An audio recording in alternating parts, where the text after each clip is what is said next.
God damn it! Where did Elliot go? Maybe I could check in here and oh my god! Taph as a character is very underutilized in today's meta. Taph is a stealth support that sets up traps to stall the killer's time.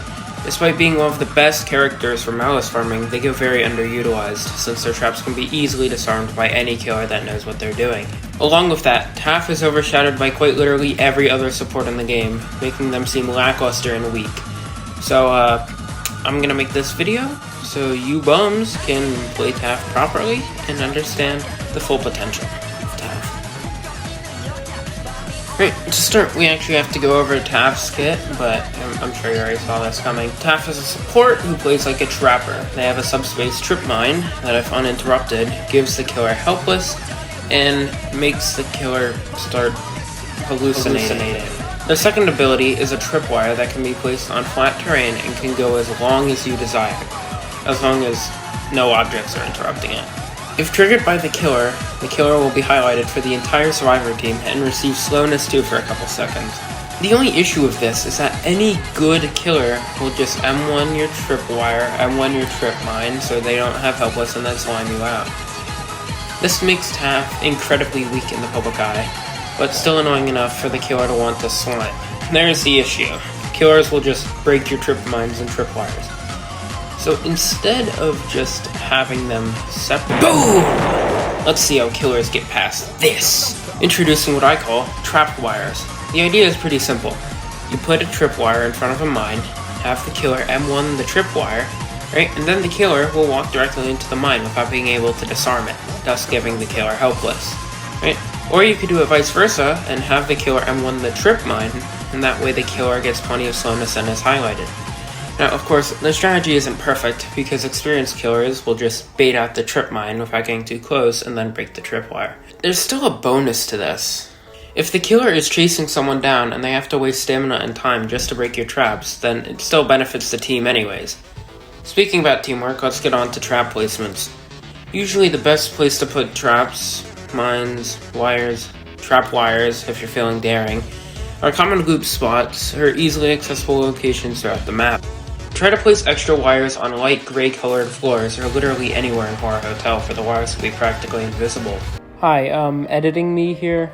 This was recorded before the Azure update, and they kind of changed how trap works, where trip mines still give helpless, but for the last couple seconds, the killers do half the amount of damage they normally do, and trip mines can't go through walls. So, yeah. Even if the killer breaks your traps, you can still place mines and wires around corners and near walls. If you're really feeling evil, place a couple wires and a trip mine near a Builderman sentry to make the killer's life hell. Taph can be super creative with trap placements and ideas, and I love that about them. Look at this example me and my friend came up with. We had a really silly idea involving Taph and Guest.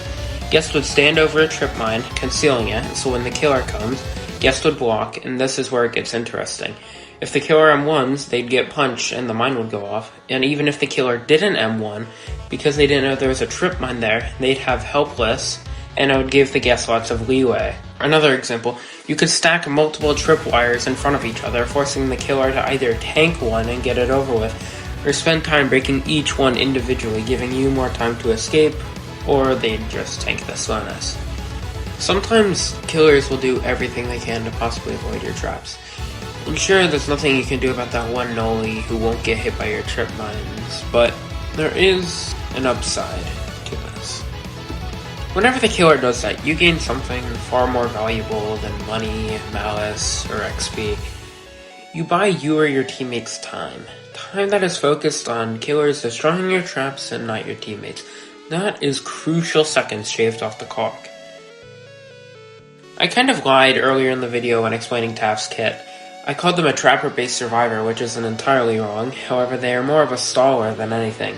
Taph is built around trying to stall the killer and give their teammates time to escape by any means necessary, and that's why I love Taph so much.